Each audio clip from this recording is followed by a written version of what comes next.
Thanks everyone for being with us today. I'm absolutely delighted, as Andrew said, that we have people from all over the country, from different sectors and communities with us today. Yes, we're very excited, I have to tell you, we're very excited to be here today launching the 5th in the series of this Dropping Off the Edge research, which for over 20 years, Jesuit Social Services has been looking at locational disadvantage in this country. And we'll hear more about that later, but I'll just begin by giving you a bit of an overview of today's session. So first, I'm going to provide a brief background to the report and share some of the high-level findings from this particular 5th edition of Dropping Off the Edge 2021. We're then going to hear from Professor Robert Tanton from the University of Canberra, who'll tell us more about the selection of indicators that were used in this report and the incorporation of environmental indicators for the first time. Then Professor Ross Hommel from Griffith University will talk with us about how governments can use Dropping Off the Edge and similar research to shape policy. I'll then be in conversation with Shondell Wilson. Shondell works with Jesuit Social Services, born and raised in Western Sydney, and a member of our staff who's working as a supervisor at the Wilmot Community Kitchen. Shondell's going to reflect a bit about her experience of living in an area that, comes up in Dropping Off the Edge as a severely disadvantaged area, and the importance of engagement with community and community strengths that we need to draw on to turn that situation around. So following that, I'll open up the conversation further to include Rob Tanton and Ross Hommel, so that we can tap into the unique experience of all three presenters with us today. And finally, then we're going to hear from Susie Maloney, who is Jesuit Social Services Executive Director of our new Centre for Just Places. And Susie will talk briefly about how this research will be used to underpin ongoing exploration and examination of place-based disadvantage and some of the work that we're hoping to do, building on Dropping Off the Edge into the future. As Andrew said, no Q&A today, but we are really keen to engage with you. And so please feel free to use the chat function or contact us after this event is over. So a bit of background about this report. It's got more than a 20-year history. So in 1999, Jesuit Social Services published a groundbreaking report that looked into how disadvantage was concentrated in particular communities across Victoria and New South Wales, and what sort of challenges overlapped in those locations to limit people's life opportunities.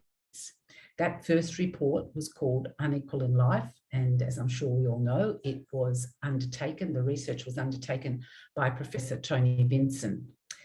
The second research report, published in 2004, also focused on New South Wales and Victoria, again led by Tony. And in 2007 and 2015, Jesuit Social Services partnered with Catholic Social Services Australia, and we expanded our scope to look at every state and territory in the country, once again led by Tony Vinson, and these reports at that point adopted the name Dropping Off the Edge. So the report we're launching today is the 5th in that series of reports examining place-based disadvantage, and it's the 3rd one to take a nationwide perspective. I'd like to, just before moving on, acknowledge the significant support that we've received from the Gandel Foundation and Vincent Fairfax Family Foundation to allow us to do these reports, and I'm grateful to them for their support over a number of years. Thank you. And of course, today we're remembering Tony.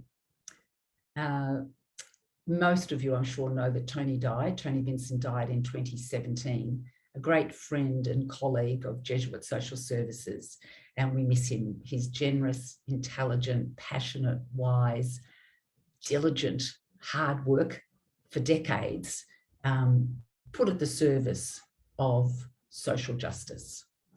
And we know that we are building on his legacy. So with Tony no longer with us, Jesuit Social Services didn't want to step away from this important research topic. Rather, we wanted to step up and into it further to build on that legacy. And to that end, we've been really pleased to work with Professor Robert Tanton and his team at the University of Canberra to undertake the current research that we're launching today, Dropping Off the Edge 2021. Before presenting the findings, I want to make an important point about what dropping off the edge is and what it's not. Dropping off the edge is often contentious because it measures disadvantage. It does not measure community strengths.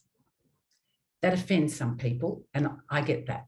Jesuit Social Services, our organisation, is focused on strengths. We're a strengths-based organisation, and that's the approach we take to our work. But our aim with this research is to shine a light on the unjust distribution of disadvantage that is being borne by a relatively small number of communities across Australia. And this is at great cost to them. And Tony always used to say that it is a great cost to them, and we have to name that. And ultimately, it's at great cost to us all. Tony used to say that the research should be used as a roadmap to identify where disadvantage is located and to begin to understand something of the web of disadvantage that impacts negatively on people and on communities. It's a valuable data source for policymakers, but it's also a valuable data source for communities themselves, arming them with the evidence they need to advocate for necessary change. That is our purpose in producing this research. And we know, because many people and communities contact us to say how useful that's been. But I also want to say that it is just part of the picture. As I said, we're a strengths-based organisation. We take that approach to all our work. We know from our own grounded work in disadvantaged communities, many of them, the ones that are listed in Dropping Off the Edge as the most disadvantaged, is that every community is unique and every community has its own strengths. Alongside its challenges, its strengths. And if we want to ensure that positive change is achieved and sustained, then the first step must be to engage with, listen to, and partner with the community to identify and agree together on a path forward, and then harness the considerable strengths present in that community. Dropping Off the Edge is a valuable resource, but it's only one data source. It must be complemented with local knowledge and combined with a range of insights from community members to inform decision-making and policy setting. Okay, so that's background. I'm sure everyone wants to know, what does Dropping Off the Edge 2021 tell us? Well, it confirms, sadly, that disadvantage is concentrated in a small number of communities in each state and territory. Just to give a couple of examples, you can see them on the screen. For example, in Victoria, 5% of locations accounted for 29% of the most disadvantaged rankings across all indicators. And in New South Wales, 13% of locations accounted for just over half of the most disadvantaged rankings. And this pattern was repeated in all states and territories. After more than 20 years doing this research, we know that when locations experience disadvantage on multiple fronts, it can be really hard to shift. And Dropping Off the Edge 2021 confirms this. For example, all of the top 10 most disadvantaged locations in Victoria were also classified as highly disadvantaged in 2015.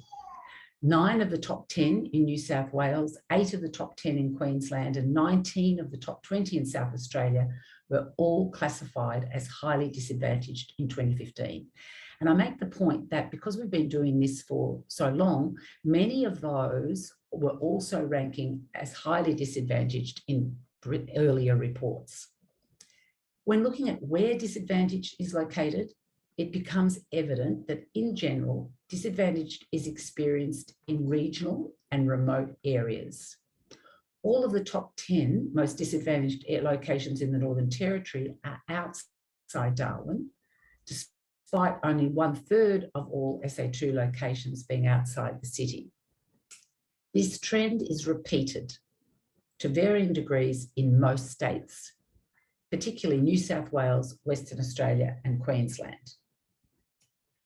Now, when we look at what indicators are most closely linked with general levels of disadvantage in each state and territory, we find low income, prison admissions, juvenile justice, juvenile convictions, family violence, early school leaving, lack of post-school qualifications, no internet access, and poor air quality come up time and time again. We use some new indicators, and shortly Professor Tanton will elaborate on these, about lifetime disadvantage and ones related to the environment, such as poor air quality. In keeping with a growing appreciation of the intersection of social and environmental concerns, we wanted to expand our understanding of how this intersection of social and environmental matters is experienced in different locations. And a finding of particular interest for us was to see that poor air quality, measured by particulate matter, was prominent in many disadvantaged locations, both in urban areas as a result of pollution and in remote areas due to sand and dust. As in previous reports, having mapped that general level of distribution of disadvantage overall, we then looked more deeply into the locations with a high number of indicators, each ranking in the top 5% of disadvantage. And when we did this, once again, low income came up, but we also saw a couple of different indicators showing up regularly. And these are children growing up in homes with no parent in paid work, and young people not engaged in education, training, or employment. We went one step further, as we have done in previous reports, and we then drilled down to look at the 3% most disadvantaged locations. And we examined what indicators were having the greatest impact in those 3% most disadvantaged locations when compared with all the other locations in the state. We were only able to do this in Victoria, New South Wales and Queensland due to population size and the spread of SA2 locations. It gives us some insight into the sort of challenges experienced by people in the most severely disadvantaged locations.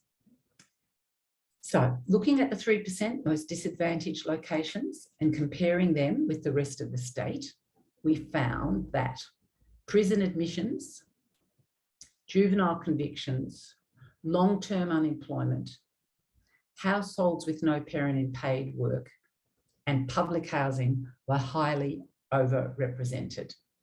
They were sometimes present at 3 times the rate in those 3% most disadvantaged areas compared with other parts of the state. So you can see that dropping off the edge can tell us a lot at a high level about what sort of challenges disadvantaged communities experience. But as mentioned earlier, to get a fuller picture of what's driving these outcomes and how to address them, it's essential to engage with communities themselves. And so for the first time, Dropping Off the Edge 2021 includes qualitative research from 8 communities across 6 states and territories, including urban, regional and remote locations, giving us a glimpse into their experience. Of course, you'll read more about this component of the research in the report, but for now I note just a couple of things, clear themes that emerged, and they are the importance of local leadership, the importance of social cohesion, of access to good quality services that pay heed to cultural aspects of people's lives and needs. And a clear message from discussions with community members is that significant strengths are always present within communities. And so is a desire to see those communities flourish. They want to see their communities flourish. These strengths offer opportunities for us then to tailor responses and empower community members and local leaders to support their communities to thrive. So, That's a brief, high-level overview of the findings from Dropping Off the Edge 2021, and your close reading of the report will, of course, provide you with much more information. It's my task now, my pleasant task, to invite Professor Robert Tanton from the University of Canberra to say a few words about the new indicators in this report and their significance to the findings. Professor Tanton has a PhD in economics from the University of Canberra and has been at the university since June 2005.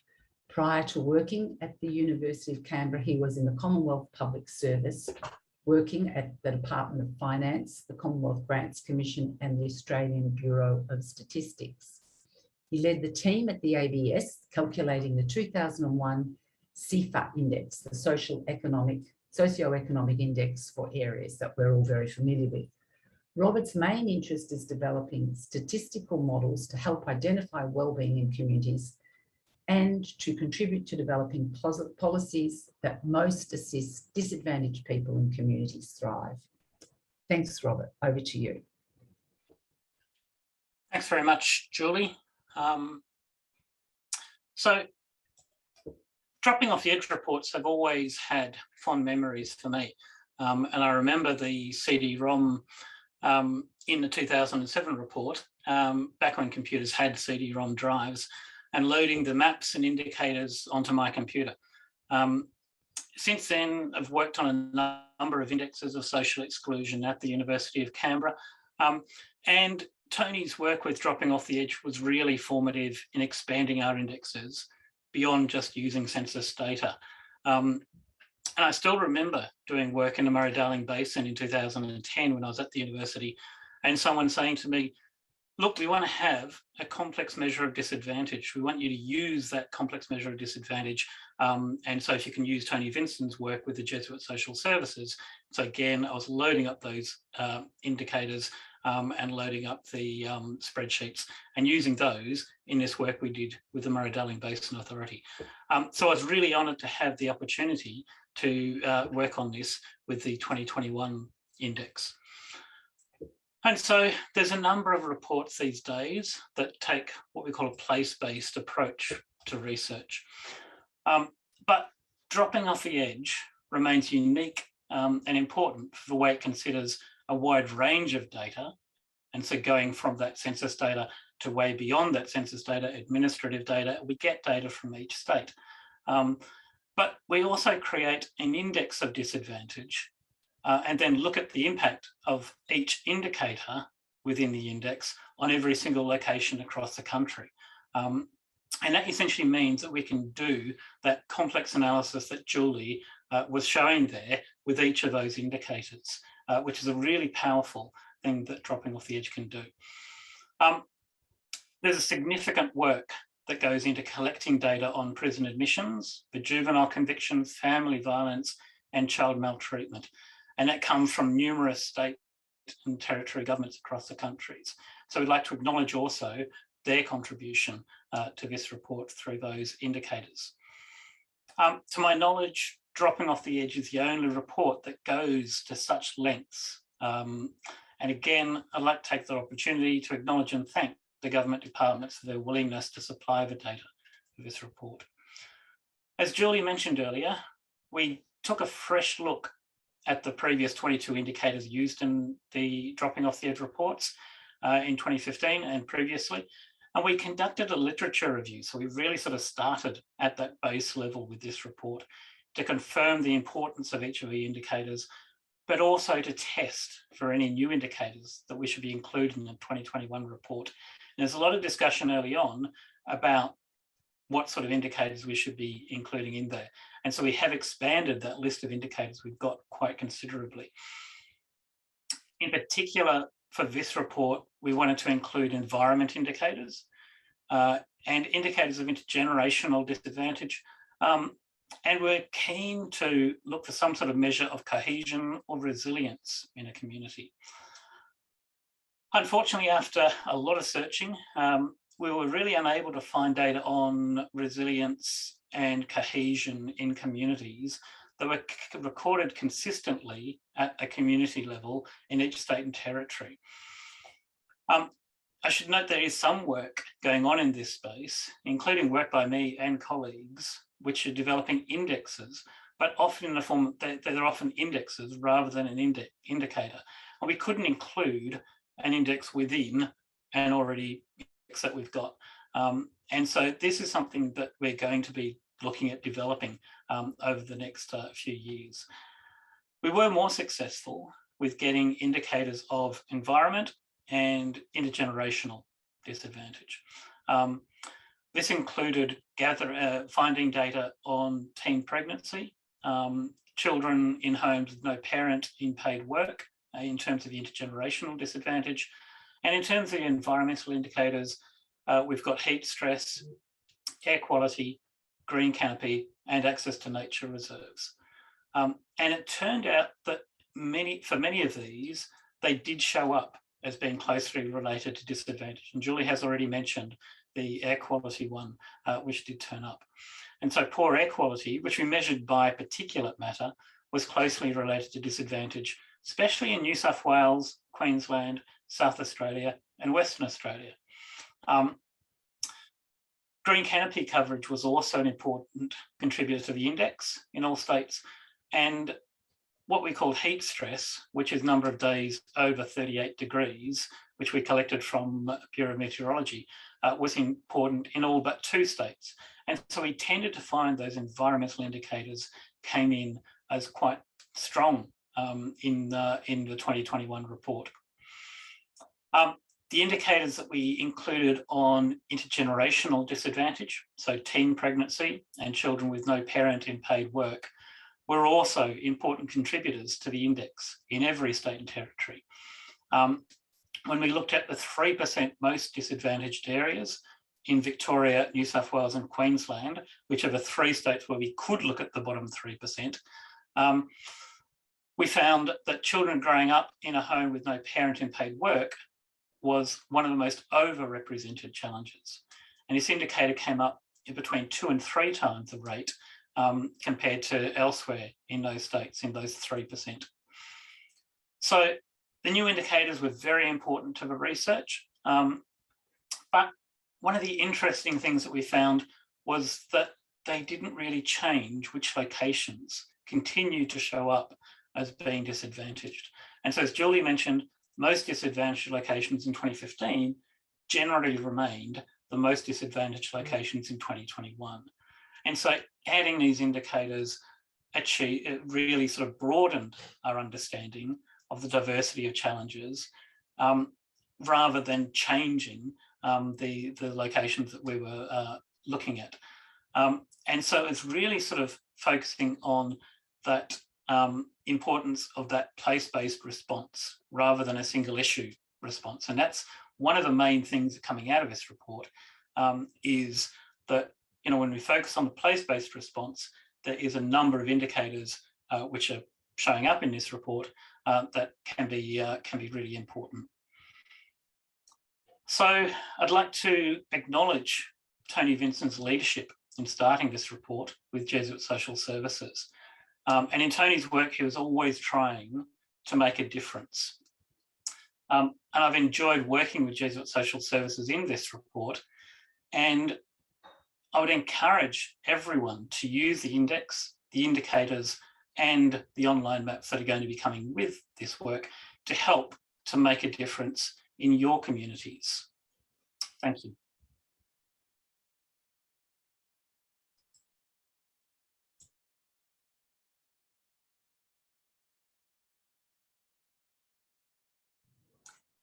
Thanks very much, Robert. And we too were delighted to be able to work with you and the team at the University of Canberra.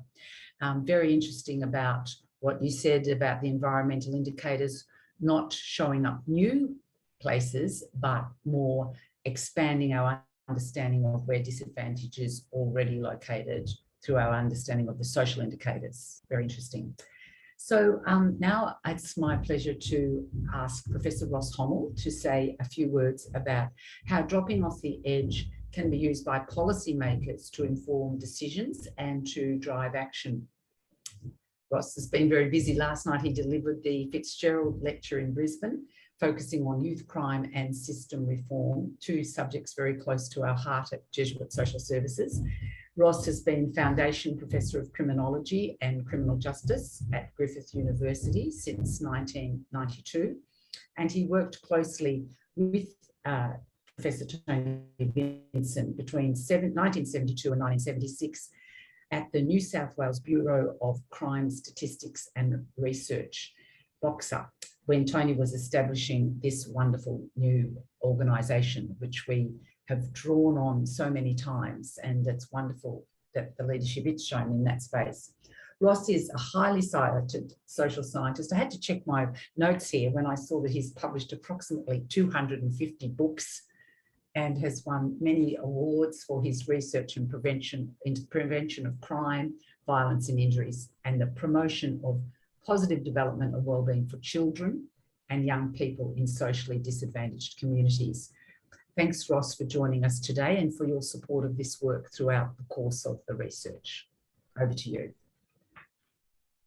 Thank you, Julie, for that introduction. And yes, it's 50 years since I first met Tony and sat at his feet, as it were, for 5 years in those exciting years when I was a mere baby, wet behind the ears statistician, absorbing Tony's wisdom. And what I learned from him was that we can combine compassion for the most disadvantaged with hard-nosed science, and that included the collection of, for the first time, of the sorts of indicators that Rob was talking about, much more limited in number and scope, but that was in a study that was quite formative in this work, which was in the city of Newcastle, New South Wales. And I learned much about Tony's approach to charting, mapping, understanding disadvantage through those years of direct work with him.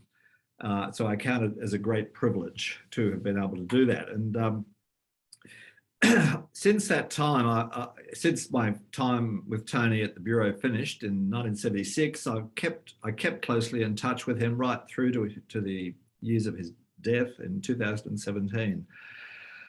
And my admiration for Tony continued to grow as he worked on those dropping off the edge reports. And I got very excited in particular by some of that early work that Julie talked about in the Unequal in Life reports, where he ran surveys in Victoria of social capital and cohesion in communities, because as Rob indicated, it's very hard to get general indicators that are standardised across all areas.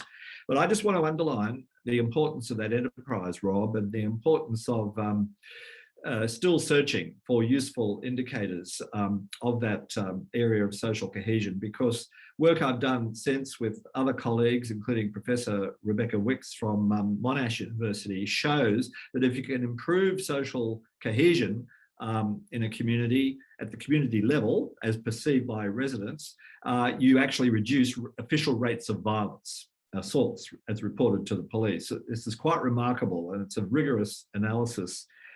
So it really gives hope to those working in communities and policy and practitioner people who want to work to help communities improve the conditions of life, particularly for children and young people and families in those communities. If social cohesion should be a focus of attention, even though it's not yet one of the official indicators in the dropping off the edge reports. I was struck by, again, hearing the presentation today, by the fact that the indicator of children where no parent is working still emerges as one of the most acute indicators of multiple deep disadvantage. Again, harking back nearly 50 years, Tony did a follow-up study in Newcastle after the publication of those indicators for Newcastle. With funding from the Poverty Inquiry, the Henderson Poverty Inquiry, we looked at the access to services of families in various parts of Newcastle. And it was those single parent, single mum families, again, that were the most acutely deprived. Now, that was 50 years ago. And here we are, 650 of us, observing the same phenomenon. And I'm getting angry that this country has done so little to address the issue of poverty. Talk about dropping off the edge. How much political debate do you hear about poverty and about the effect that it has, not just for the people affected directly, but for the quality of our whole community and our spiritual health as a whole nation. Anyway, sorry, I'm getting excited myself. Last night, I had the privilege of foreshadowing the Dropping Off the Edge report, and it's released today. With Julie's permission, I showed one table for Queensland, and it was the indicators for the top 3% of communities. And I highlighted the fact that it was the trifecta of family violence, long-term unemployment and poverty, and crime, youth crime in particular, and people in prison or in youth detention.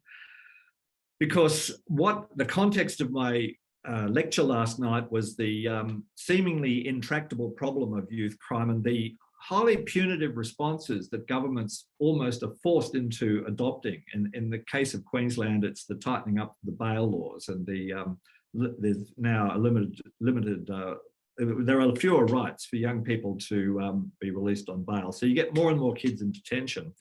And so I was trying to illustrate the points that all we're doing is exacerbating and deepening the deprivation that was the cause of those young people ending up in serious crime situations and in detention in the first place. So I tried to link, and I think I may have succeeded last night in combining our understanding of the deepening of the problem of social inequality in this country, and I was delighted to be able to refer to the Dropping Off the Edge report in that context. I always remember Tony talking about the web of mutually reinforcing disadvantage, that it's the combined effect of so many different facets of our life which keep pushing people into those situations of acute deprivation. And now we have the environmental indicators to add to that. So what are the implications? One of the major themes of my lecture last night was that we now need, in Queensland, but I would say across Australia, and I remember I was focusing on this problem of conduct problems and acute repeated chronic youth offending. I said my core argument was that what is lacking is a well-funded, sustained and proactive program for engaging with and mobilising urban, regional and remote communities in the service of the primary prevention of youth crime and more generally for the fostering of positive child and youth development. And so I'm delighted that Julie mentioned the importance of these indicators for empowering communities and mobilising communities to take action, but they need help to do that, but to take action on behalf of their own children and young people. And so I'm really looking forward to using the Dropping Off the Edge report as part of my continuing advocacy in Queensland. I'm a patron for the Justice Reform Movement that's headed up by Robert Tickner. And that's a platform from which I am continuing to badger my friends in youth justice and in the state government to take seriously this holistic, community-based approach to primary prevention, keeping kids out of trouble, keeping them from homelessness, keeping them in school.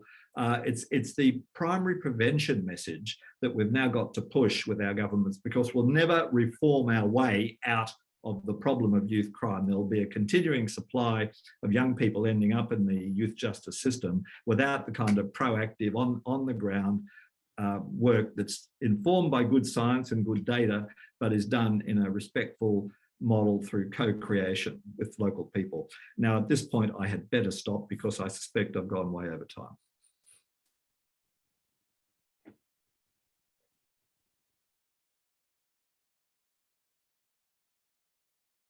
Thank you so much, Ross, and never stop that passion. That's exactly what we need, because one of the things that I've been pondering during this time together today is it's actually a bit depressing when you see the same things come up again and again. And, you know, we actually have a roadmap, as Tony said. We do know what to do, but it seems to be a lack of will or something that gets in the way. So I think it's really important. And we at Jesuit Social Services work very much, it's a core part of our work, working with people in the criminal justice system, children as well. And it's a great concern to us that, you know, the knee-jerk reaction always to be tougher on crime, etc., without looking at the underlying causes drives us crazy. So that was great to hear that passion. Thank you very much. And I think it segues well into our next speaker. It's my pleasure now to introduce Shondell Wilson. Shondell works with us in Western Sydney, born, raised in Western Sydney. And I think Shondell also has great experience in the community sector, both as a volunteer and as a staff member. And she lives in Blackett, which is in the Bidwell, Caversham, Emerton SA2, identified in the report as one of the 10 most disadvantaged SA2s in New South Wales. So I'm looking forward to, I suppose, hearing a little bit, Shondell, from you about even what you've heard so far today, and Ross's passion and the findings, which show that we keep seeing more of the same. So I suppose, what's that like for you as a community member, first of all, to hear that, and what does it mean in the day-to-day? What does disadvantage look like in your context day-to-day? So having the passion that I've just seen by the previous speaker, it ignites the fact that these are things we know, and it also ignites my frustration in, we've known this for generations. This is 5 decades that we've known this, and yet we're still making the same mistakes.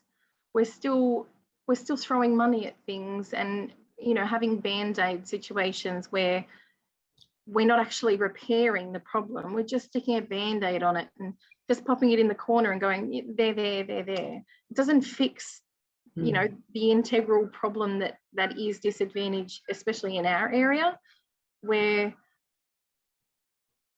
there's no cohesive work between all of the groups who have funding, who have the ability to speak out for people who can't speak out for themselves, when 50 years down the track we're still doing the same thing.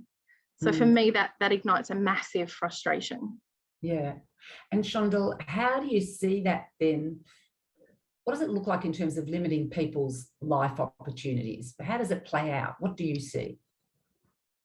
If you aren't given the same opportunities as someone else, and you're told from an early age that because of where you live, because of what you have, you are less of a person. That's essentially what happens in our area. I don't know, I can't speak on every area, but it's essentially what happens in our area. If you're told from an early age that, oh, you're from Mount Druitt, you're never going to amount to anything, you have a tendency after, 2 decades of learning at school and 2 decades of living, that you tend to see that as the case. You don't feel like you're worthwhile of people's attention. You don't feel like you should ask for help or that you should strive for anything, because there's no way of getting there. In a housing commission house, on a pension as a single mum, so I was one of those many, many years ago, there was no benefit for me to work. I was actually in far worse a situation trying to work than I was just sitting on the pension and sitting in my housing commission house, because every cent that I earned, it got taken away from me in another way. It got taken away from me in childcare. It got taken away from me.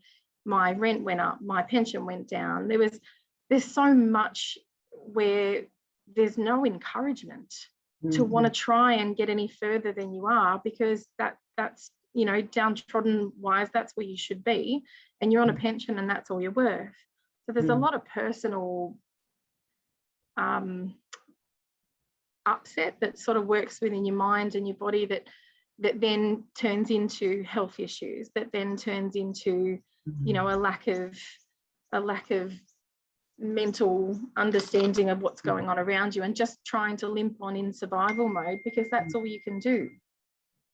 You know, it's really interesting the way you, thanks for sharing that with us, the way you've painted such a very vivid picture of that really reinforces for me, you know, the web that we talk about, the different strands, and how when you said about, oh, but then I have to lose it to childcare, or, you know, is there transport to get there? We really do need to take a holistic approach, don't we? Because I think one of the shortcomings we've seen over many years is sort of a very siloed approach, like, oh, let's just try and get more jobs in the area or something. But how do you get there? Are people trained and skilled for them? And are the jobs even beneficial to the local space? If they're not beneficial to the local space, if you're going to have half of your wage taken from you or lose access to services. So a lot of people are fear losing their home and access to their housing commission property. A lot of people fear losing the ability to be able to get medication when they need it. No one ever actually has a chance to get in front. When you're limping behind for so long, and it's something that you've been doing for generations, you do have a tendency to take everything as it comes. And the government proves that with the most mundane of stupidity. For instance, COVID payments. Who did they give COVID payments to? They gave COVID payments to people who are on a low income because they know it'll get spent. So government knows in a high end that, you know, this is where we need to spend, but they don't spend it in the right way. Yeah. They're great points. I want to move now to the sense that we've talked a bit about today, Chandel, about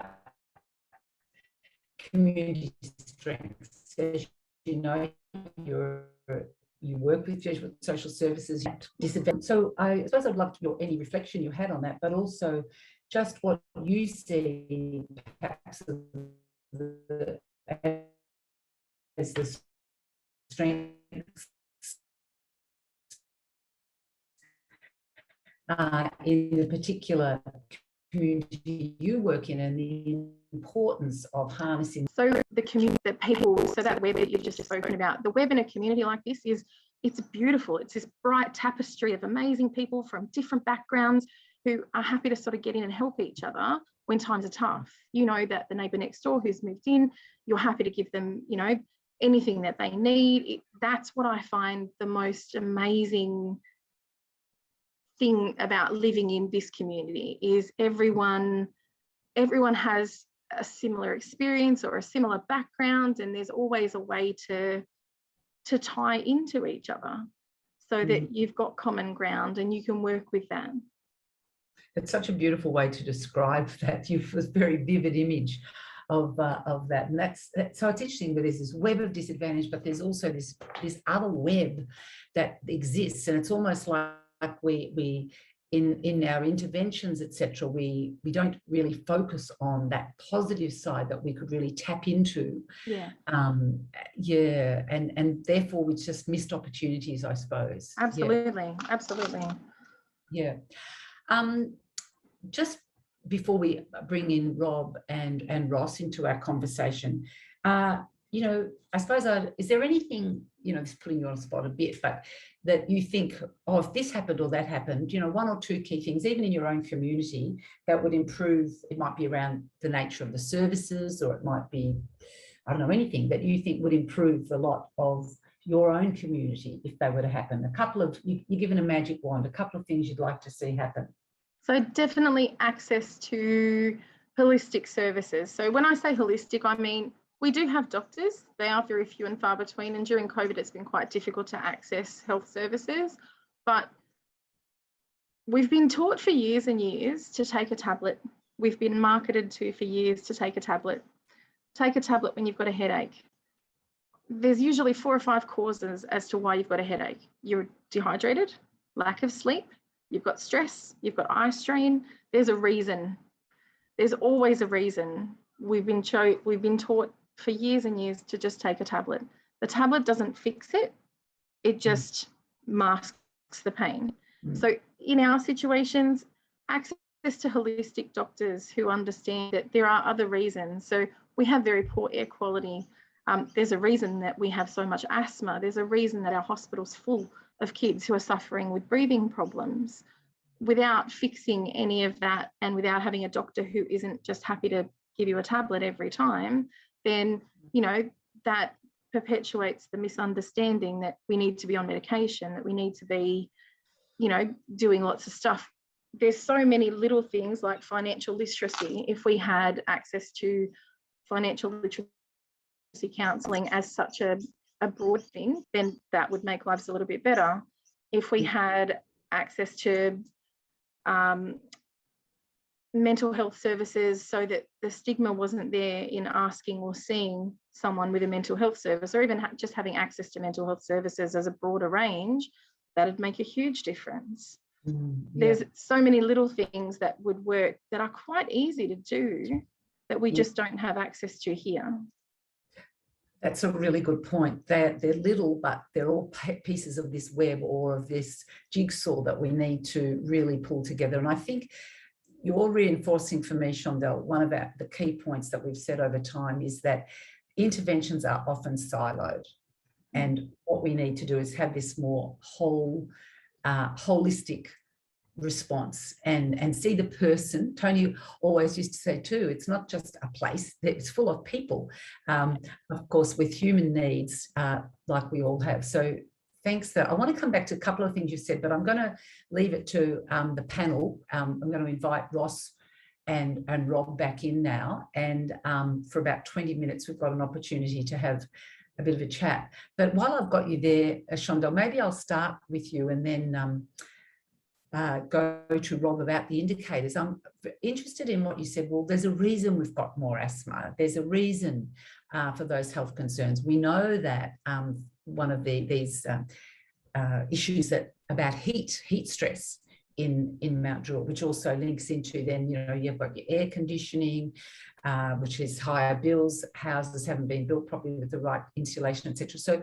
I wouldn't mind just starting with you about, are you surprised, or it doesn't sound like you are, or interested to hear about this intersection of social and environmental concerns? Not surprised, like absolutely not surprised, as my nephew has chronic lung issues. He has recently moved out of this area 3 years ago, and surprise, surprise, we're not having to have him in a coma once a year at the Children's Hospital. We're not having to visit. We become quite regular visits at Mount Druitt Hospital. They know us quite well. We have been helping them out and providing them with things that they need at the hospital. We had that good a relationship with them just because we were there so often with Carter's lungs. And now that he's moved out to the country, literally, you know, he's having medication once in a blue moon. There's such a vast difference in not just his breathing quality, but his quality of life.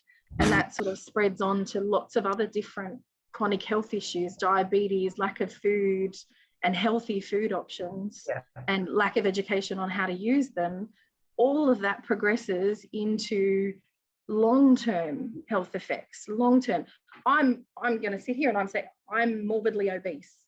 I am what is classed as morbidly obese. And that's from a lifetime of me rewarding myself with food, hiding behind food and not using food for what it's meant to be. And that's a nourishment for your body and not something to make you feel good about yourself.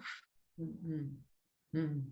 Thanks very much, Shondell, for painting that picture of how it really plays out in real life in a very grounded way. I want to come back to you about some of that, but Ross, I thought I might go to you because I know you've also done a lot of work about child well-being. And just listening to what Shondell was saying about the intersection of really all the various threads, no surprise to you? No, that's right. And yes, child wellbeing, we've our team led in this case by Kate Freiberg at Griffith here, invented a computer game called Rumble's Quest, which measures social and emotional well-being of 6 to 12-year-old children validly and reliably. And we've now, I think I had something like 25,000 children across different parts of Australia play the game, usually at school. And we're starting to get a picture of how life, as young children themselves see it, plays out in terms of areas with different characteristics, such as being socially disadvantaged or areas with high percentage of Indigenous children. And the good news story, and this is a strength, I think, is that even children from the most disadvantaged communities are generally feeling pretty good about life and about themselves. There's always, of course, a minority for whom there are clear issues. But overall, as far as that age group of children in this country is concerned, life is not too bad. Life is not too bad. In fact, for many, it's pretty good. And I think that's actually an important corrective to the sorts of indicators that are in dropping off the edge. But having said that, yes, of course, there's the social gradient. We're finding that most aspects of the self-reported well-being of children, and this is, their attachment to school, their having strong supportive relationships from adults and support from adults, their ability to regulate their emotions and their behaviour, all these sorts of things. There tend to be lower scores in the more socially disadvantaged communities. So I don't want to minimise the importance of everything we've been talking about. I just wanted to get the point out that we needn't be slashing our own wrists. We've got amazing resources in our schools and amongst our children, and it's those children that we want to empower together with the adults in their life to make a difference about the things that matter to them. I think that's a really good point, because it is a good corrective, because in fact we know that there are many strengths in every person and in families and in communities, and it is important that we take a hard look and don't avoid the facts of disadvantage, but that we work in such a way and build on those strengths. And Shondell, I'm going to ask you, do you see that happening much? Do you see, I'll put our own sector there too, government departments, community sectors, people who are working much in a way that builds on people's strengths? It's a hard thing to quantify. I see lots of services. I see lots of services putting on a lot of things, but not really working together on, it's hard to explain. So if there was a pie and everyone had their part, then rather than trying so hard to be everything to everyone, if we could be something very good to a group, then that would make more sense to me in my mind. That's what I see most, is that there are 50 services in the Mount Druitt area that provide food or financial assistance, but no one swims upstream to find out why people need the assistance. There's no fix there at the start of the problem. So that I struggle with that within our services. Our service as well, every service. I've worked for the Red Cross, I've worked for Anglicare, I've worked in grassroots organisations, and that's where I get passionate, like Ross, on the no one swimming upstream. It's a really important point, and I think it's about how our system is configured often, and it's also about funding. Funding often comes in silos for something like,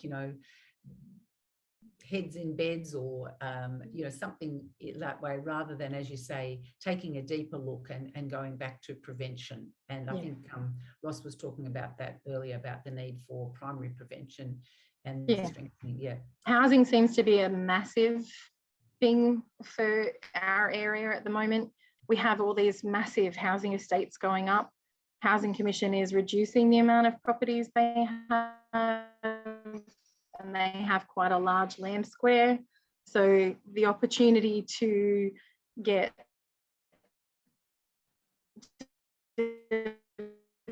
developers to put small portions of their development or 20 years be more beneficial than creating the concept of a slum area and just dumping large groupings of low socioeconomic backgrounded people into one spot. Yes. it really takes a particular concern. Thank you. And thanks for your, really frank sharing with us to give us the insights that you have, Shondell. It's been really helpful. Robert, I want to return to the report per se, and I suppose ask you, was there anything that you were surprised, and you've been in this space for a long time too, is there anything that surprised you? Any finding? Look, I think the main thing that surprised me was the importance of those environmental indicators. And, Chantal was talking about air quality and things like that. And when they came up, we sort of thought, look, we need to have a closer look at them because, the important thing for us is validation of the indicators that we're getting.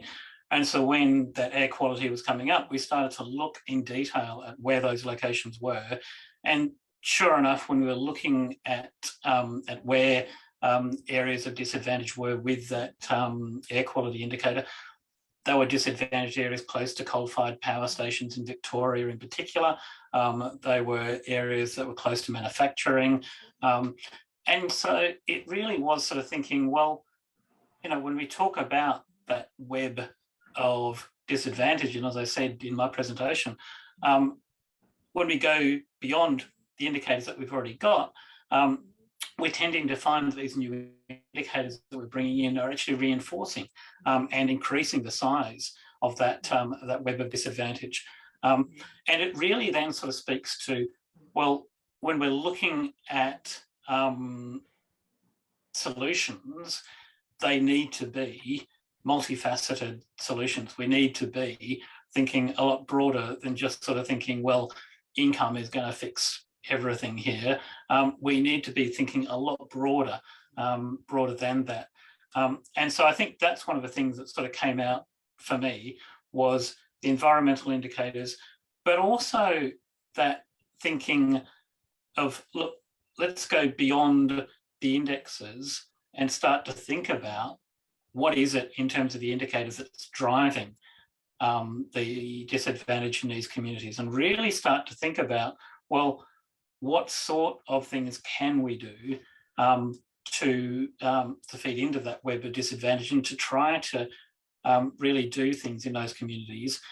And I think we say this in a report at the end of it, that it really needs to take that sort of bottom-up approach. We need to be talking to communities and working out what it is in each community that's going to be really important. Each community is different. When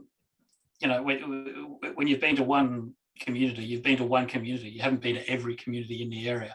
Each community is different. Each community will have different issues. And so we need to have that bottom-up process that then works towards what we might be able to do in that community. And those solutions need to be driven by those communities. Thanks very much, Robert. We also looked at some intergenerational factors for the first time. Would you just touch on those, please? Yeah, so the intergenerational ones were interesting. And again, it sort of goes back to thinking, well, Chantal was talking about, a lot of the kids in areas. And so, if you've got a parent who's unemployed and or on low income, then that then affects the children. And there's some work we've been doing with a group at University of Melbourne and a number of universities across the country called Kids in Communities. And it really is sort of about how kids work in, or how kids are educated in different communities. What we were looking at was the communities which were disadvantaged, but where kids were doing really well. And so was it what we were calling off-diagonal communities. And essentially, similar to what Chantal was saying, we were finding that a lot of it was around housing. And so secure housing in those communities. If there was secure housing in disadvantaged communities, then the kids were doing better than other communities where there wasn't that secure housing. So, that intergenerational disadvantage is really important. And again, if you can sort of focus on that sort of intergenerational disadvantage, then that will help to help those children in the future. It's interesting. I mean, housing. you know, that it's at the heart of everything. And I was interested to hear Chantel refer to it, and with your saying that too, Robert. And it made me think that during the COVID era, for example, in Victoria, a new initiative was a step-down facility for people exiting custody that Jesuit Social Services has been involved in. And we've been wanting something like this for ages, but in fact it was COVID that made the government think that we don't want sick people exiting custody and making others unwell. And so this intervention, which we're really delighted that the Victorian government introduced, you know, we find that by giving some people somewhere to live for 6 months, they're transitioning to more stable accommodation. They're moving into jobs at a much higher rate than if you just send out of prison. So it's kind of like, I think I'm old enough now to get pretty cranky about this stuff, because we do know, I mean, it's no surprise, is it, that housing is a fundamental human right. And we're just really slow to learn. So I'm just going to circle back to you, Ross. This might be our last question, I suppose, but how do we get change? Is it just all of us being dogged? How do we get the change that we're seeking? Because we actually have all said we know what works, we know what's not working.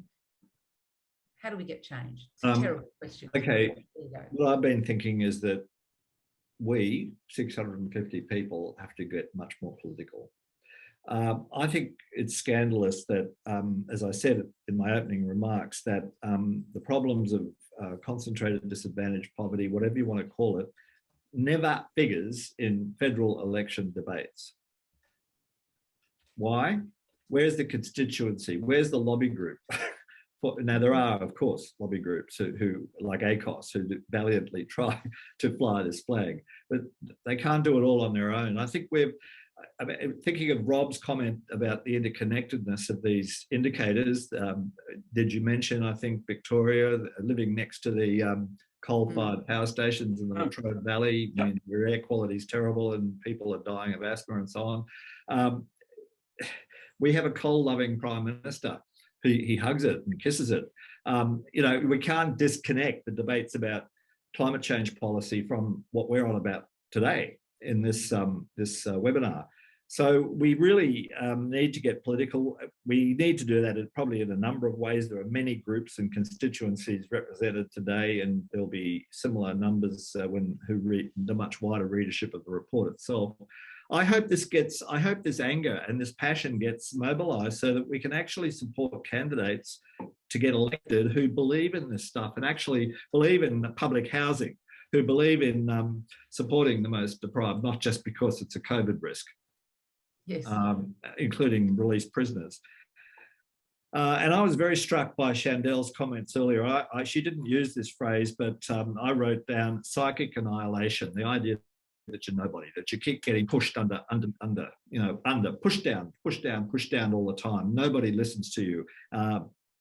That has to change. I'm sorry, but I don't see change from the bottom up being enough. We need political leadership in this area, and we have to all agitate for that and get policies changed, fundamental policies, so like housing, public housing. Thanks very much, Ross. I think that's right. We've got general agreement here. It's at all levels, isn't it? We have to listen to community, partner with community, and we have to.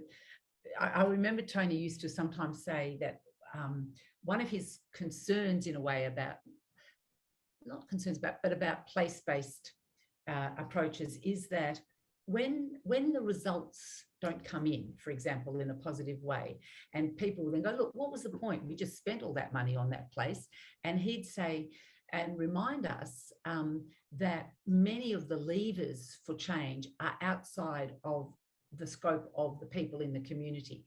For example, in the quality of the income support, policies around employment, the nature of employment. And I think this is what we also want to watch. We do not want this to be a blaming, shaming exercise at all on those communities who have really suffered the poor policy or lack of policy and inadequate services for a long time, with those effects of actually sapping you know, a sense of worth at times. And that's why it was beautiful to hear, Shondell, you talk about that bright, I love that sense of that bright network of people who really, human to human, are loving and caring for one another and have the same aspirations as all of us. So we have to just keep working at many levels. I'm going to conclude this part of our session because actually there's a beautiful segue to an announcement I want to make. But I wanted to thank you, Robert, obviously, for the hard work, and the team at University of Canberra, and for your comments today. Shondell, thank you so much for putting, I suppose, colour and movement and making that very real to us about what it really is like. And also to you, Ross, thank you for, I think the passion's the thing that's coming out of that. And of course, it's a passion that is grounded in serious knowledge and experience as well. So thank you.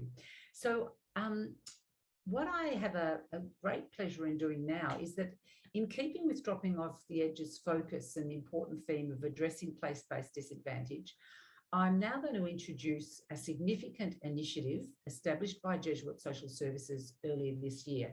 It's our new Centre for Just Places. And just a little bit of background, after the 4th report, I remember, you know, we've been going around talking to policymakers, community sector, and it's like after every report, there was a flurry of activity, and we would go and try to explain this to decision makers, and there'd be a little bit of energy about let's do something, or put the word community or place-based or something in front of pretty much the standard services that were on offer. And we thought we need to do something more. We've been talking about this for a long time, but we felt Dropping Off the Edge needs a home. It needs a home, which means that in between the iterations of this report, we can keep working with policymakers, decision makers, but also learn on the ground about what works, showcase other people's work that is working, and really try to get a bit of a movement going about this, and not just link it to when the research happens. To that end, we decided we wanted to establish a Centre for Just Places. It's something Tony had always wanted as well. And we were very fortunate to get some seed funding, which contributed to the establishment of it, again from the Gandel Foundation and also from the Victorian Government. And with funds from other donors, we were able to initiate the centre earlier this year.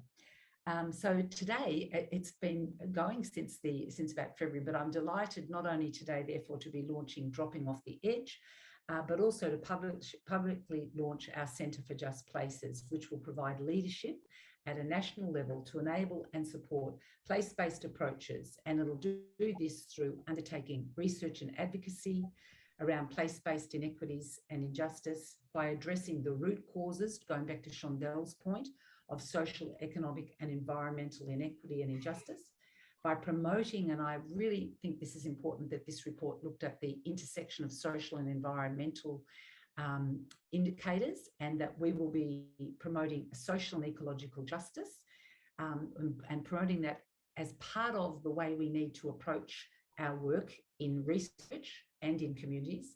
And we really want to collaborate and partner with a variety of stakeholders, and that means you, or the audience today. We're really keen to continue this work together to bring about the change that is so sorely needed. So right now I'll introduce, you can already see her on the screen, Susie Maloney, who is the Executive Director of our new Centre for Just Places. Susie was, before joining social services, the Associate Professor in Sustainability and Urban Planning in the School of Global, Urban and Social Studies at the Centre of Urban Research, RMIT University. She brings over 20 years' experience working across a wide range of research and policy projects, focusing on social change, local empowerment processes, and environmental and climate justice issues. So as I said, this new centre will be the home of Dropping Off the Edge, ensuring that the research thrives into the future. And Susie will now speak a little bit about how that will be embedded in the ongoing work of the centre. Over to you, Susie. Thanks so much, Julie. And thank you also to Rob, Ross and Chandel. It's been such a fascinating and challenging conversation, I think, that we've had today, listening to the findings from the Dropping Off the Edge 2021 report and hearing about the ongoing story of disadvantage in Australia. And I guess I'm sort of echoing the passion and anger that Ross expressed earlier in his presentation, in really sort of reiterating that the Centre for Just Places has been established, as Julie said, to really work in partnership with others to really try and affect change. And I know there are a lot of people listening today who are on the ground doing a lot of really great work, and it's about perhaps bringing that together and bringing strength to that. And look, for me, the discussion and the report really highlights the complexity of both measuring disadvantage across multiple domains, but also the difficulty, which is an understatement, in addressing the underlying drivers of disadvantage, or as Ross described it, the web of disadvantage that we're really sort of speaking about across these indicators. The key findings shared today and in the previous reports, and the ongoing commitment and collaborative work, I should say, that really has brought about this research over many years, really does remind us of the leadership required and the shared responsibility that we all have to address these causal issues, the drivers of disadvantage, and in supporting community-led, place-based approaches, so that we can help empower and build on existing community strengths. And that's really been brought out today in the discussion, which is fantastic. So with future releases of Dropping Off the Edge being led from within the Centre for Just Places, we really do aim to build on the important work done to date and the new knowledge created through each edition. And I'd just like to thank the University of Canberra and their excellent work, and the Jesuit Social Services team that have collaboratively led to the development of this report. So I think just sort of looking ahead to the sorts of things we'd like to do and are already doing, we were established earlier this year, and we've grown fairly rapidly. We now have a group of 8 staff working in our centre, busy on a range of different projects. But what we're really excited about now that DOTE has actually been launched and the fabulous website is up with the reports and the fact sheets and so on, is really engaging with a whole range of people now following this release.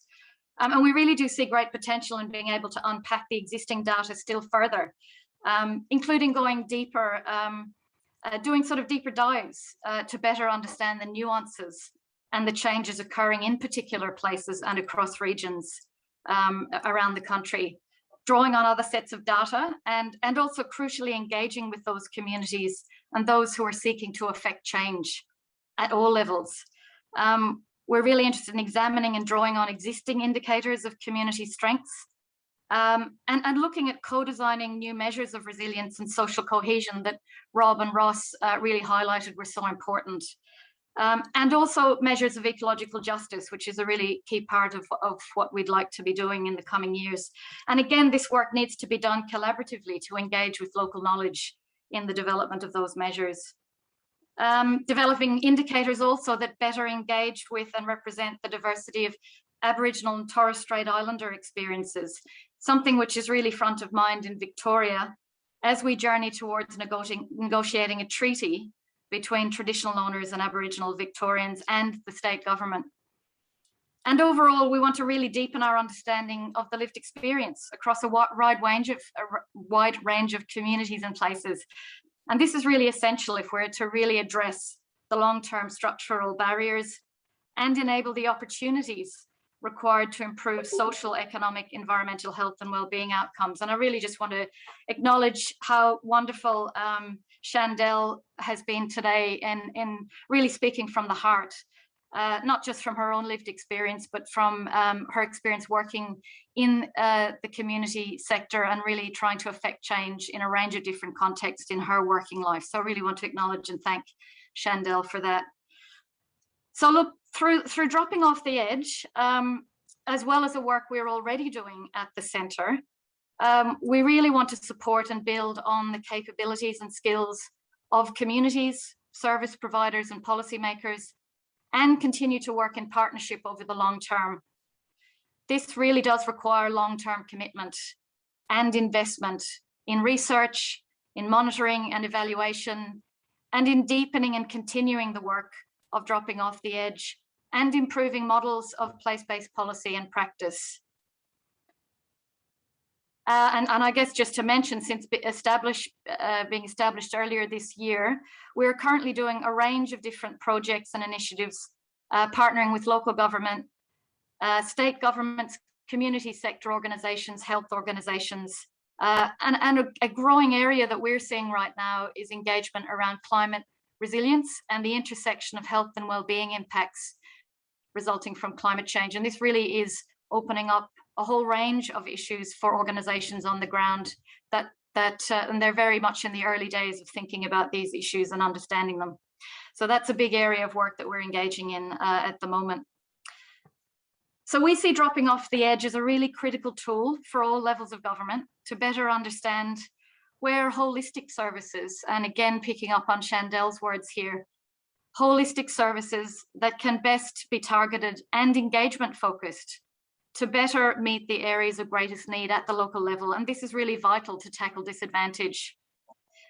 We want to ensure that the findings from this 2021 report and the ongoing research within the Centre for Just Places at Jesuit Social Services are widely shared and accessible to inform community-led place-based approaches and support the advocacy for services, resources and system change. And this was really highlighted by Julie at the start. We want what we do to be accessible and usable. And I just want to finally, again, acknowledge Gandel Foundation and the Victorian Government for really supporting the development and the establishment of this centre. And I'm really excited about the work that we might all be able to do together. Thank you. Thanks very much, Susie. And I think it's wonderful to not only launch the report, but also, in a sense, to be publicly launching this centre, because the centre will really ensure that we progress this work into the future. So I want to thank all our presenters today. Excuse me. I was thinking, as we were talking about the intersection of the social and environmental matters, about Colin Hunter's Welcome to Country, and of course, Aboriginal people inherently just refer to that, understand the intersection of country, land, culture, family, people. And we've got so much to learn in this country still about that. And I think that was just that introduction, his welcome, made me really think, as we listened, oh, that's maybe why my nephew gets unwell, as Chandel said, and it's to do with the air quality, as if we are not linked in with the whole web of life, all of us. And so it's so important that we strengthen, and that's very much at the heart of Jesuit Social Services vision, building a just society where everyone can flourish, but we understand inherently that we are all relational, that we flourish in a web of relationships. And so our purpose is to strengthen those, to learn from them, to heal them or when they're damaged, to heal them when they're broken. And it's a restorative, regenerative approach that we take to our work. So I just want to conclude with those comments and say that very grateful to all the presenters today. Obviously to the researchers. I want to thank our own team at Jesuit Social Services, who've done an outstanding job, not only for today, but in the preparation of the report. And thank you all for being with us, because we are all in a web of relationships with each other as well. And the more that we can strengthen those and work collaboratively for the greater good, the better the outcome will be. So thanks for your interest and support, and please stay in touch with us. Thanks. Bye.